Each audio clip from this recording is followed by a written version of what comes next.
Saludamos a esta hora al señor presidente de Asobancaria, Jonathan Malagón. Presidente, ¿qué ha habido? Bienvenido a 6 AM, ¿cómo está?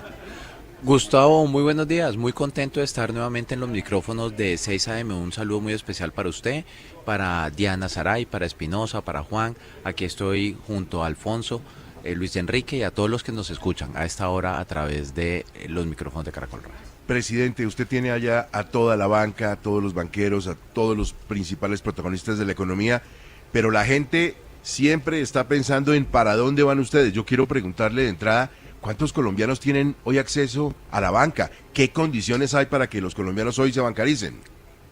Gustavo, la verdad es que esta es mi segunda temporada en Asobancaria. Yo fui vicepresidente de Asobancaria hace una década y es sorprendente lo que ha ocurrido en un periodo tan relativamente corto de tiempo en términos de los accesos a servicios financieros. Hoy el 96% de los colombianos tienen un producto financiero.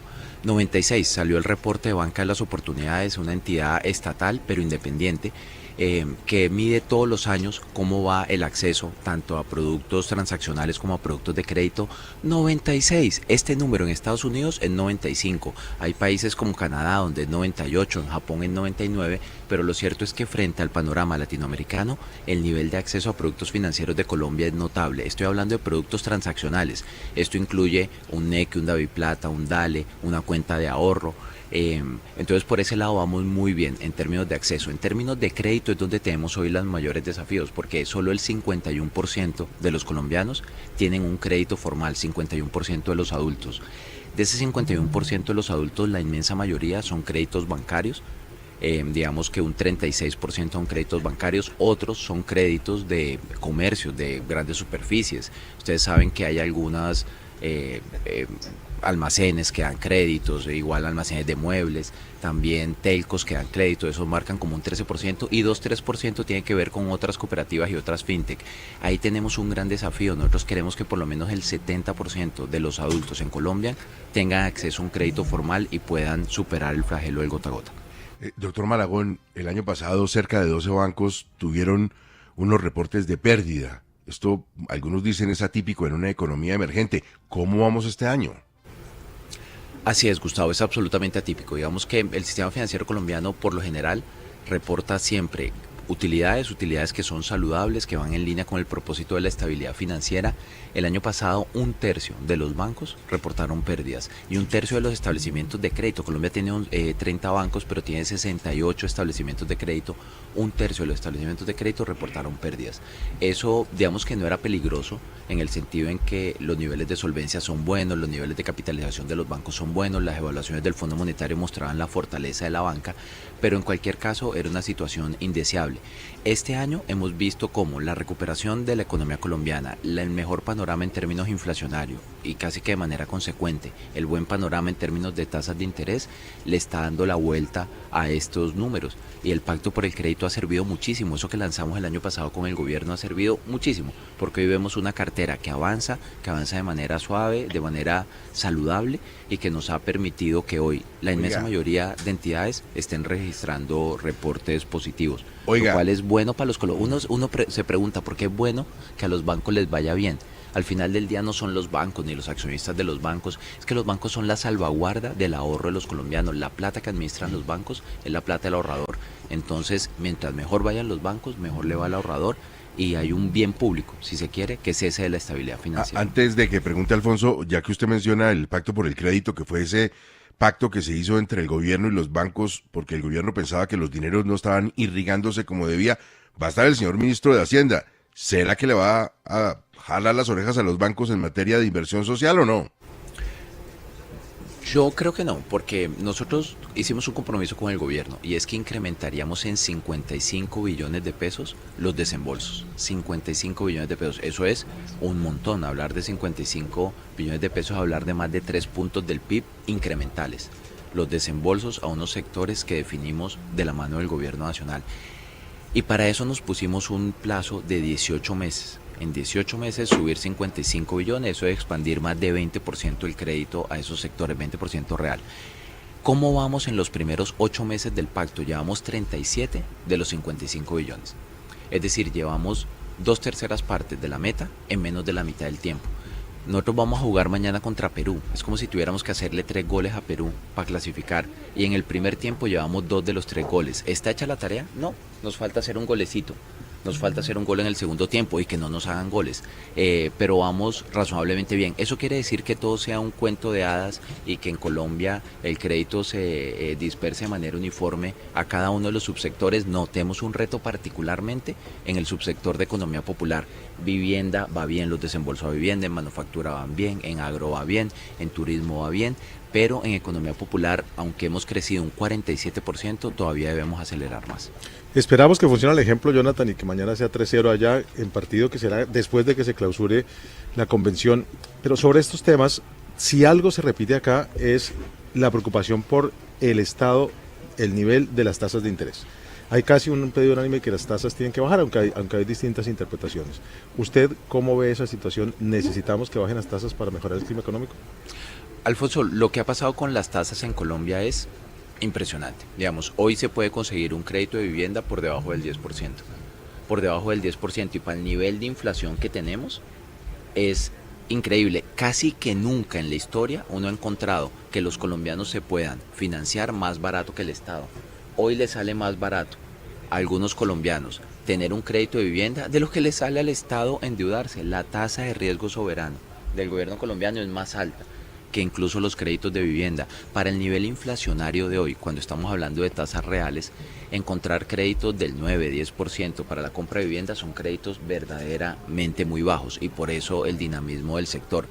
¿Qué hizo la banca en Colombia? La banca en Colombia el año pasado anticipó las medidas del Banco de la República. Antes que el Banco de la República bajara las tasas, los bancos lo hicieron para trasladarle ese beneficio a los colombianos.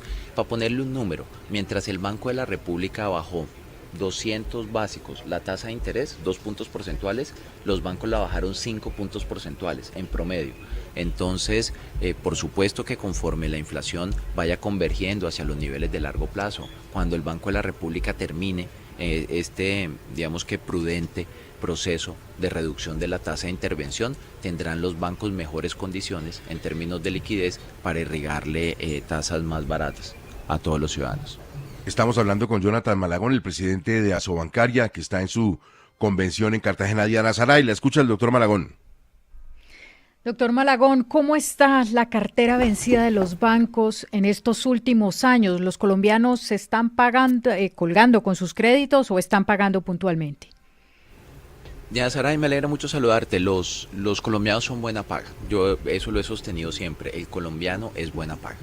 El colombiano es buena paga porque el colombiano es responsable, porque el colombiano es trabajador, porque el colombiano quiere salir adelante y sabe que el sistema financiero, que el sector financiero es un apoyo para lograr sus sueños. Entonces, los resultados de cartera son distintos, son disímiles, dependiendo la modalidad. La cartera de vivienda funciona muy bien, tradicionalmente ha funcionado muy bien, sigue funcionando muy bien. Digamos que la gente paga su crédito de vivienda de forma disciplinada, casi nadie se cuelga. Y los resultados en ese sentido son muy buenos. En la cartera de consumo vimos el año pasado niveles de vencimientos altos que eran inquietantes, pero ya vamos convergiendo hacia los niveles que queremos. En general, digamos que pasados 30 días, no más del 5% de la cartera está vencida, y llegando a 90 días ya estamos camino a los niveles de 3%, que son los niveles de estabilidad de una economía como la colombiana. Conclusión, para redondear la pregunta: vamos bien, estamos convergiendo, y conforme la economía colombiana se sigue recuperando, los niveles de cartera hacen lo propio. Doctor Malagón, buenos días. Ayer el doctor Luis Carlos Sarmiento Gutiérrez decía una cosa que yo le quería preguntar, y es que el crecimiento de la economía colombiana está básicamente impulsado por el consumo. La gente que ahora pues está trabajando más, así sea en la informalidad, sale a los centros comerciales, compra cosas, en fin, pero que la inversión en cambio se ha ido reduciendo, que ha caído a 17% del porcentaje del PIB. ¿Eso a qué se debe, doctor Malagón? ¿Qué pasa con la inversión? Espinosa, buenos días. Esta es una muy buena pregunta. Digamos que el PIB no solamente debe crecer, sino que en términos de la composición hay señales que son muy importantes y que nos marcan panoramas muy distintos. Cuando una economía crece basada en el consumo, ese crecimiento es insostenible, no genera más capital y difícilmente puede generar más empleo. La mejor manera de crecer es crecer basados en la inversión.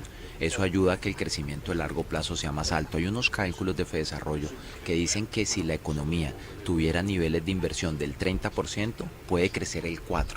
Y si crecemos el 4, no sé, de aquí al 2050 tenemos el PIB per cápita de España. Pero si tenemos niveles de inversión del 15, crecemos el 2,5 y nos demoraríamos más de 70 años en llegar a esos niveles del primer mundo. Entonces, crecer a través de la inversión es súper importante. ¿Qué pasó en el 2022, en el 23 y en el 24? La inversión en Colombia cayó como porcentaje del PIB.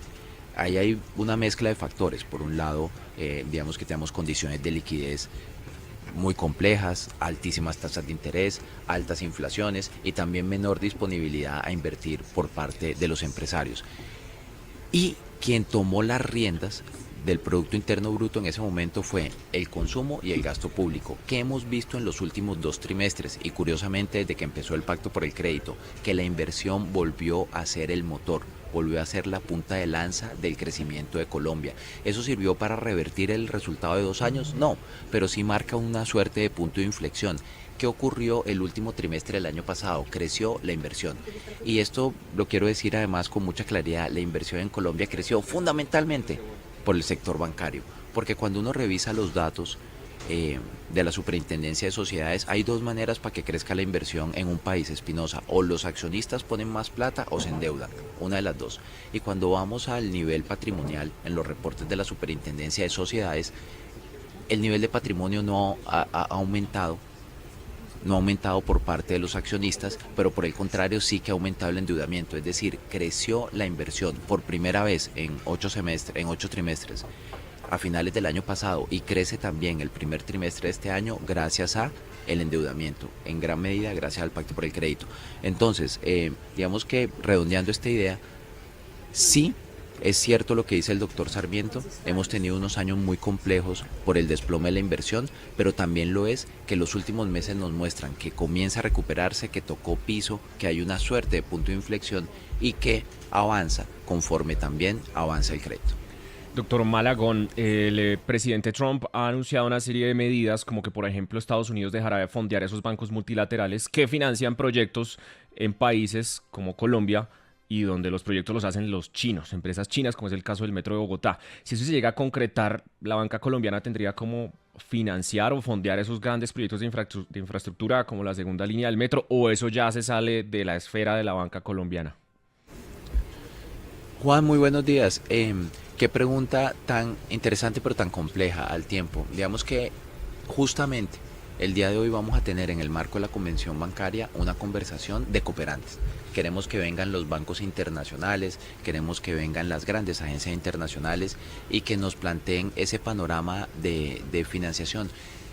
La banca internacional es muy importante para sacar adelante grandes proyectos. El nivel de ahorro de la economía colombiana es un nivel finito. Nosotros tenemos una cartera de 750, vamos camino a 800 billones de pesos. Pensar que el sistema financiero colombiano puede absorber todos esos grandes proyectos significaría dejar de irrigar más crédito a otros sectores. Entonces yo diría que el financiamiento internacional es indispensable.